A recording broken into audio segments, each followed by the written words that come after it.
I'd like to welcome a few great people to the stage, and we'll begin our panel. So Dan, Andrew, and Mike, come to the stage. Hello, sir. Good to see you. Hello, sir. Welcome. Thank you. Howdy. So, I'd like to introduce these guys. I've had the pleasure of working with Andrew a lot over the last few months, and Dan and Mike I've known for over a decade, 15 years, a long time. Met them when I was 7 years old. It's been incredible. They were really my formative years. So let me do a more formal introduction. So Dan Kabi is the global CEO of Mirum. He co-founded Digitaria, actually right here in San Diego. How many years ago was that? Well, that was 1997. I was 7 years old. You were 2. Yeah, it's crazy. I mean, like child prodigy. Yeah, great stuff. So Digitaria was a leader here, starting in San Diego and then growing to become what is now 11 agencies that came together to form Mirum. Yep. A global agency, now part of WPP. So really great to see something local that's really grown to really tell a story and kind of drive the conversation in the industry globally. So fun fact, let's do some fun facts. Yeah. Tell a little bit about what you do outside of work. So you work at SDSU, or you help their entrepreneurship program there? Yeah, I do. I mean, I like dealing with the youth always. You started at Choose, you want to give back. Yeah, I mean, I want to give back. The youth. There's a guy by the name of Bernie who runs the entrepreneur program, and Bernie and I have known each other for a long time, and anything I can do to help out at the school and the local university, I'll speak in class, I'll bring the students into the agency for them to see it.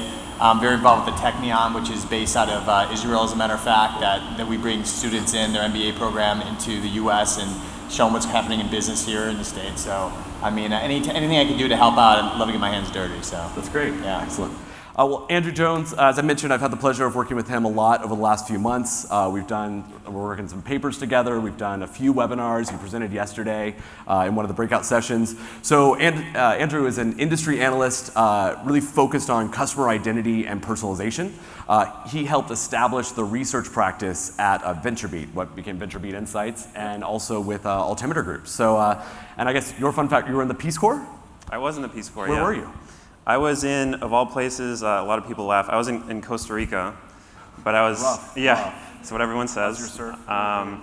But income disparity is definitely a big deal, and in very rural areas, it's very underdeveloped. There's a lot of obesity and other challenges, so especially my program was very rural, and I was actually closer to the Panamanian border, so not near all the resort areas. Next time. Yeah. Excellent. And then Mike Anderson, who should be known by most of you, hopefully, if you've been here to other conferences. So Mike is, Tealium's fearless leader, co-founder and CTO. It does say on the prompter that you helped birth Tealium. So, yeah. It's like, in 2008, when I was only 4. Right. Yeah. Carry forward. He really honed his technical chops, I would say, or would you say, at Website Story, which is actually where we met many years ago.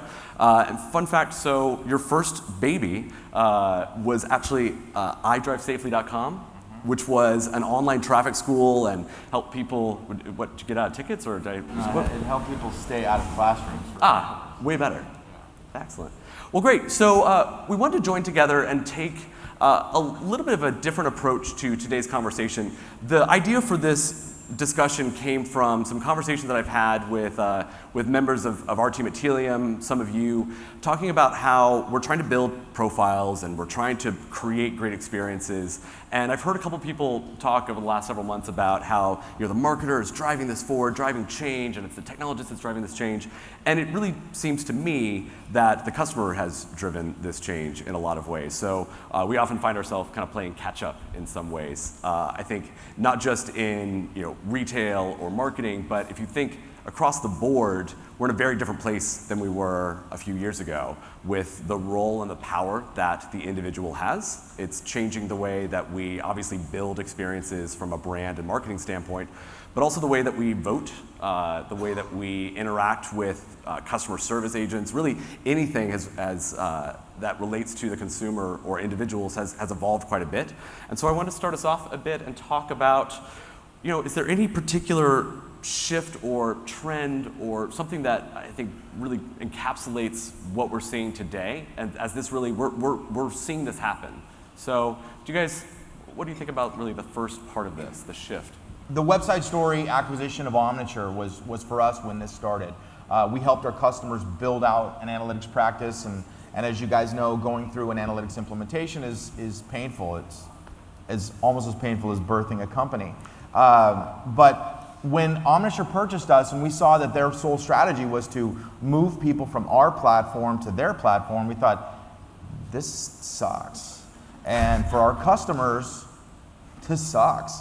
And so really, I think that was the start of it, is to look at things from you, the business perspective, and not from the vendor perspective. And that, I think, was where this big change came. And as you guys know, you've seen the proliferation of all the tags. Everybody wants data, but I think that's where you find your best partners, are the ones that are looking at what you're trying to do from your perspective, rather than what is trying to be done from the vendor or from the software perspective. So Danny, curious from your perspective, as we zoom out a bit and we look at usually the agencies traditionally, or at least according to Mad Men, were helping us to tell us where to go and how to bring things together. Do you see the role of the agency changing? So a couple things. I mean, first of which, I believe that the advertising business as we know it is changing exponentially, as a general rule of thumb. I mean, if you think about the olden days, and I go back to the late 1800s when J. Walter Thompson created the grilled cheese sandwich to market craft foods, right? I mean, they came as a strategic partner. They took 2 pieces of bread, put the cheese in the middle, and they created the grilled cheese sandwich, and they marketed that product into the marketplace. And that's how they distributed the cheese. And I think the reality is, from a business perspective, the agencies today have got to change and they've got to shift. We've got to be much more collaborative in terms of we work. We've got to be much more technology advanced in terms of we work. I mean, this is why Tealium is a big partner of ours. This is why we're out there with a lot of the technology companies, is because we've got to be leaders in the technology space to educate our clients. On top of it, you have the consulting firms coming downstream, right? So they're coming down. You see them buying a lot of digital agencies, a lot of different companies. And so I think the agency business is under a tremendous amount of pressure, and the ones that are going to succeed is the ability to be unbelievable collaborators, the ability to truly give insights around data and information around customers and behavior, and have to be very user-centric in terms of how consumers are behaving and what are they doing and how do we get the right campaign, the right story. It's just, there's tremendous amount of pressure in the space today, but that's what makes it really fun. So curious, and Andrew, I'll put this one to you. Privacy and what people know about me as a consumer or an individual, we've certainly seen it in the way that we market at Tealium. People kind of want to stay more anonymous or unknown for a period of time. Do you see a shift in the way that marketers are approaching, personalizing at the point of, I can do this in email, or thinking more comprehensively about how to build a journey for customers? Yeah, so to go back even to the first question is a good starting point for this question, because the way that consumers get their information is totally different. With search and social media, they have access to information. They can self-serve. They can find what they need rather than going to brands and having to interact with brands. They can talk to peers and get reviews and understand from a different perspective what the best options are. So they don't necessarily have to come to brands. They're not forced to talk to brands, engage with brands the same way. And so brands have to be more relevant than ever, and personalization, obviously, to become more relevant to these consumers that have less time and shorter attention spans, is becoming increasingly important. And then in terms of privacy, that keeps shifting. If you look at what Facebook has done, for example, they're providing more value, but at the same time, at each step, they're trying to capture just a little bit more data. And so as consumers, that line keeps changing. Initially, it's resistance to that, but then they see there's additional value to providing more data and more information about themselves, and you want greater relevance. So regardless of kind of what the approach is, as things become more personal and more relevant to you, they're more interesting, and you want to see those things, and so you're willing to trade more information for that. Privacy line, it's tough because for years now it's been, with a single data point, you've been able to kind of cross that creepy line. If you think of like that Target example where they were able to identify that a teen was pregnant before her father did and sent marketing material that was relevant to her being pregnant. You can get creepy with with that story. with a very small amount of data. Yeah, for those that don't know, Target was able to, I mean, they want to know when someone is pregnant because it's a very valuable time for that company because they can shift that consumer over to them and potentially they can provide a lot of value to the company. So they've invested a lot of money in the analytics to understand when, in this case, someone might be pregnant based on some of their behaviors. And so it's very easy to cross that creepy line even if you don't have that much data. And the line keeps changing though. So Mike, did you get an email from Target when you birthed Helium? Okay. I got his email. He got the email. That's the Let me email know. stuff didn't work. But I did get a lot of ads from Walmart, and I still get them. Right, my baby's full grown, but I still get diaper ads. Right, or maybe they just know what's coming in the next couple years. Andrew, you mentioned the idea of being creepy. And Mike, maybe I'll start with you. Does the creep factor still exist? That actually sounds weird the way I say it and phrase it to you. But, by getting more information and building really great contextual experiences, where's that line and is it moving? It's going to constantly change. There is a creep factor, but overarchingly, I also think there's a dumb factor out there. I see a lot of, I turn off marketing more when it's stupid rather than being creepy. If I see someone that is showing me a picture of something that I just bought, I have a problem with that. I mean, I've had an experience where I've taken screen captures and shown it to my team and said, this is never going to happen, where I have an email that says your order is just shipped and it's got a picture of the product I bought, and another email right after it says come back, your cart is lonely, and a picture of the same thing that I bought. And I'm playing tricks on you guys all the time by switching devices and letting my sessions time out because I want to see who my next prospects are.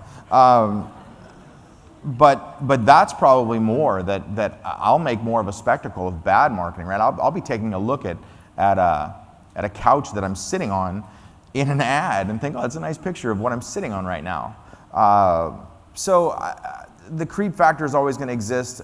It's going to be up to you guys, like Darren said, as marketers. You guys are the ones that have to sit back and think, how do I want to be marketed to, and am I creeped out by this, right? And I'm not going to lie, we've creeped out people at Ancestry that have said, okay, we went from 48 hours to be able to send out an email down to 2 seconds, and people are taking drinks of water, and we're retargeting them. So we've built features in around delayed action, around just really for that use case. So it can be, but I think it really is simple that marketers just have to sit back and say, how would I want to be marketed? How would I want my kid to be marketed? And as long as you stay along those lines, I don't think you can. But the unsubscribe clicks will tell you. The ad blocking installations will tell you. Even the cookie deletions will tell you. And if you guys don't know how to tell those things, come talk to us. Just to add to this conversation, there's a couple things that I think a lot about is, first of which is the proliferation of data is going to be part of our life, and it's not going to get any better. Okay, so you look at, for example, I don't know who has Amazon Alexa in their home, but a good example is like their KidMD product line. And KidMD is actually really interesting. I mean, it allows you to say to Alexa, hey, listen, my kid has these symptoms, what's your feedback? I mean, that's a data point, that's a transaction happening. But every time you connect with something, Amazon Dash, right? Anytime you connect with that, that's a data point. Right. So I think that the reality is what people don't realize that's happening is every device, everything you're connected to, I mean, your car knows more about you than anything in the world. The reason I know that because we do work in cars now. So to me, it's all about utility-based marketing, and I think you have to understand that there's a handshake happening whether you know it or not. Do you think, so let's look at marketers and technologists outside of this room, because if you're here, we're obviously, we're doing the right thing. But the average marketer or the average person that you guys come in contact with, do you think we understand either the potential or the value or the responsibility that we have with all this data? Andrew, maybe I'll start with you. Yeah, I mean, marketers have an opportunity they've never had before, specifically because of this new way that consumers are getting information. and engaging with technology, they're leaving more digital breadcrumbs, more data about themselves than ever. So marketers have this tremendous opportunity to actually capture that data, understand who we're talking to, who's coming to visit our sites, ways that we've never been able to do that before. And we can engage them in new ways as well. Now, part of that is also a challenge because there's this crazy also proliferation of technology that corresponds with all of that. And a lot of that is siloed, point solutions. So we see this, the chief MarTech type 3,000 different vendors, this explosion of technology, which is really difficult to contend with. And at each kind of customer interaction, we're trying to understand what someone is interested in, what their intent is, but it's all disparate. So we're trying to collect this in pieces, and it's a really piecemeal approach right now. And then it's the same thing on the engagement side. So it's, on the one hand, it's understand, and then on the other hand, it's now we try to engage them. But it's all these pieces are separate right now. And so, Tealium certainly has a nice case to make that, you need to try to coalesce this so that you can understand in a unified way, so that you can then engage in a more, unified way as well.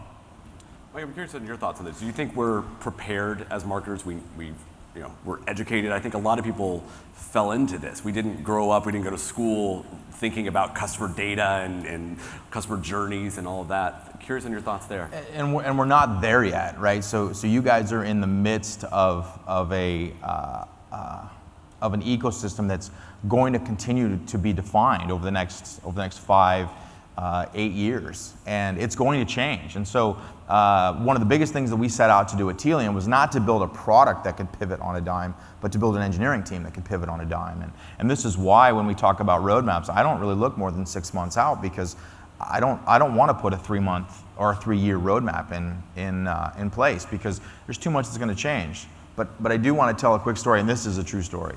Once people find out at parties what you do, you will not be the most sought after person to talk to. Oh, you did this. Oh, you sent me this. And so every time an ad comes in or something comes in, I'm obviously to blame by my girlfriend. And we have a relationship with CBS. They're a customer, and this is very true. On Saturday night we're watching TV, and a weight loss commercial comes on, and she looks over at me and says, "You and Charlie having fun with this?" And Charlie's my VP of engineering, and I'm saying, "What are you talking about?" She said, "You guys work with CBS. How did you get this commercial on? Are you trying to say something?" I said, "This is not, our software's not that good, okay?"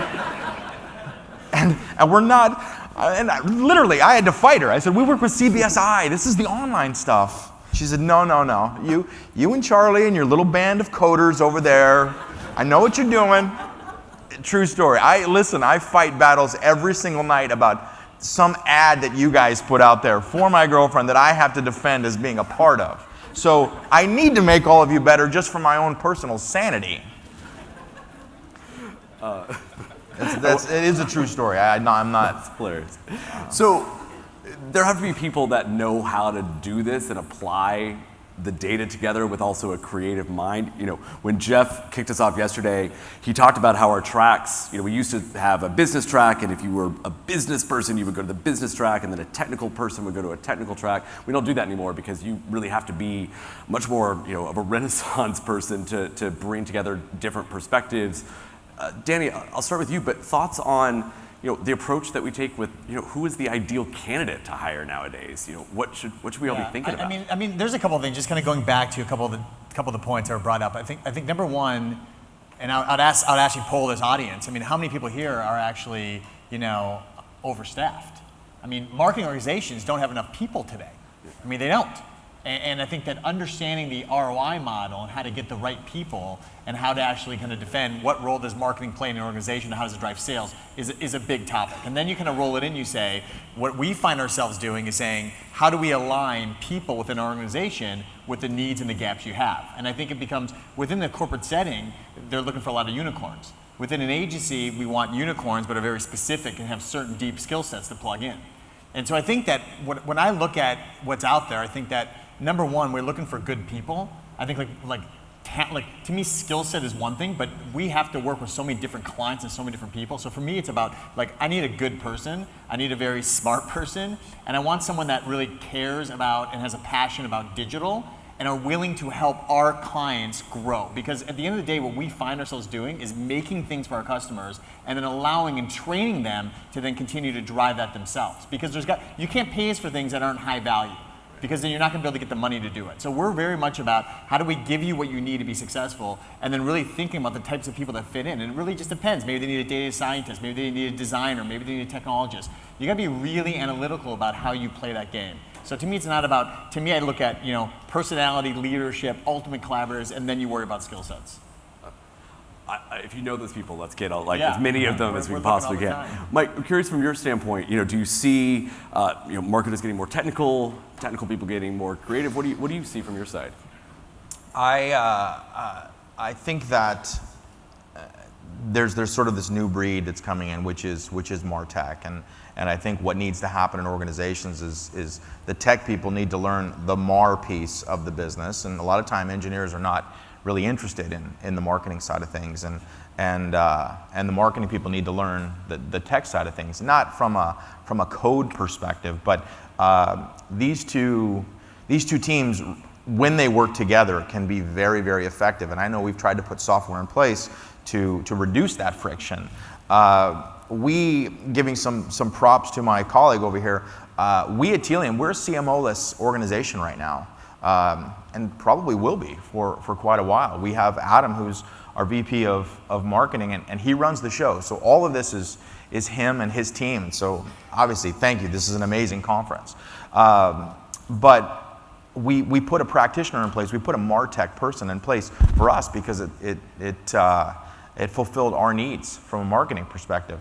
But the things that we've been able to do over the last 6-9 months, and we're really starting to cook with gas now between the two teams, because honestly, my engineers like the marketing team now, and they don't have any choice. They have to like us because we hold the keys to the castle. But when the two teams can work together, and I think that was some of the strategy behind Tealium, was to put tools in place that let these two teams work together and let these. I mean, I don't want this to be a love fest, but you guys do need a lot of couples therapy out there between marketing and technology. But there is a new breed, I think, and it is MarTech.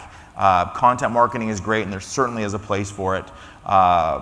But I think technologists that don't know anything about marketing, I think there's a huge gap, and I think your organizations would be well suited to have a lunch and learn. Take the engineers out to dinner. Just buy them some beer. That's really all they want.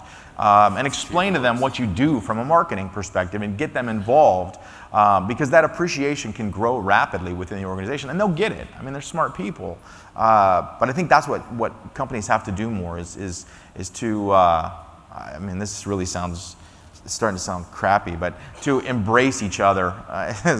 Sorry, I apologize. Okay, Maybe we need a hotline. We'll refund some of your money for coming here. I just did it. I'm sorry. But I am the synergy that we've had between our own marketing team and our engineering team has really been amazing over the last 6 months, and I do want to see more organizations achieving that. So I'm going to make 2 notes. One to the video team, I need all of that cut and put on my LinkedIn staff. And then the second, for those of you who weren't here last year or weren't in this breakout, we had Mason Companies, which was did a great presentation, and they actually called it couples therapy. And they talked about how the marketing head and the tech head had to learn to communicate and how they learned to work together in the process. So it's a fantastic presentation. We have it on our website. I highly encourage. We're going to go to my favorite part of panels, which is where we get to make predictions about what is going to die in the next 5 years and what's really going to thrive. So, yeah. Let's start with Dan. Let's start with Dan. I'm sorry. I mean, I'll in the jump hot seat. You know, it's funny. When we were preparing for this, he said, like you mentioned, like is email going to die, or in the past. And it's funny because one of the things I find really interesting is that I'm not going to predict that email is going to die. I'm going to say that the way we communicate is going to change forever, and email will have a major impact because of it. So, example of that, you look at SupportKit. Okay, just SupportKit alone is allowing organizations to integrate messaging into applications. You're looking at Slack. Slack was something that we tried to we tried fighting globally because we had some other technology we want to implement, and Slack has taken over Miro. I mean, you can't stop it. The growth rate's unbelievable. So I think that the way people communicate today is forever changing, and I believe email, as we know it, will have a major impact on that. They will be impacted as a result of this. That is what I believe. I'm not saying email is dead because I think it takes forever for things to die, but unequivocally, the way people communicate is changing, and it is now, and we're in the middle of it. Andrew, thoughts? Well, it's actually interesting to think about that CMO, CTO, or the marketing and IT aspect. I mean, marketing has simply required more tools and acquired, as a result, more tools much faster than IT can really cope with that ingestion. Because they're trying to follow consumers, it's fish where the fish are, right? So we keep acquiring tools, and often with a swipe of a credit card, because many of them are very, very cheap. Yep. And so we have so many tools. Again, this huge ecosystem that exists now, and IT simply hasn't been able to keep up. So we've pulled all these in, and a lot of them are engagement tools, though. And even if we're also collecting data, they're sitting in these individual silos. So whether it's for a single channel, or even a sub-channel, if we're talking about like social media, maybe it's like mainly Twitter, just a sub-segment. We've got dozens, if not maybe hundreds of tools. And so each of them is used as point solutions often. And so, you see a lot of the very big vendors trying to say that, they're going to have a marketing cloud that's going to do kind of everything all in one solution. But the reality is we haven't seen that happen. They have those tools, but they continue to sell basically point solutions within those, because there's no unification to understand and engage in kind of a much more cohesive way. And so as the CTO and the CMO get more on the same page, I think we're just going to see fewer tools and a greater coordination between the data collection, the data set that we use, how it's unified, and then the ability to act on that data. Whereas today, it's just totally all over the place. So more consolidation. Yeah, absolutely. Yeah, I'd agree with that. Mike, any predictions on things to die or things to thrive? I think vendors need to get better. From a conference size perspective, I really like this size. This feels pretty good, right? I miss Gary Angel's Exchange conference where you had 18 or 20 people that could sit down and talk about ideas, but I don't know that I would enjoy spending time at let's say Summit or Dreamforce, because it's just it feels like the Consumer Electronics Show. It's just too much going on. I think vendors have to get better. I think you're going to see some staple vendors that you've all been using over the last 5-10 years. I think you're going to see some better solutions come out that are going to do more for what you want to do, rather than just forcing to you what their software does and saying, well, this is what our software does, so this is what you should be doing. I think people are getting wiser and saying, this is what I need to do for my business. And we're seeing this in some cases, we're seeing this sort of schizophrenia within companies where first I'm a build organization, and then I'm a buy organization. Our new CTO is a buy, and now he's a build. You have to pick and choose what you're going to build, and you have to pick and choose what you're going to buy. But I think you guys are getting a better grasp of what you need. And if you're not thinking about bringing the data in-house and analyzing it in-house with the tools that you prefer, I think you're missing the boat a little bit, because every one of you runs a very customized business, and there isn't going to be a tool that fits all. And I think there's a lot of tools that try to do everything for everybody, and as a result, they have a lot of gaps. So we're trying to stay just as that data piping, to move the data around and get it to where you need it, to where you could use it best, whether that be in your analytics platform or whether that be in your big data platform. So I think some of the staple solutions are going to start to diminish. So before we wrap up, thinking back to yesterday in the morning, we talked a lot about being an agent of change in the organization, and the idea of an entrepreneur, to be an entrepreneur inside of a company.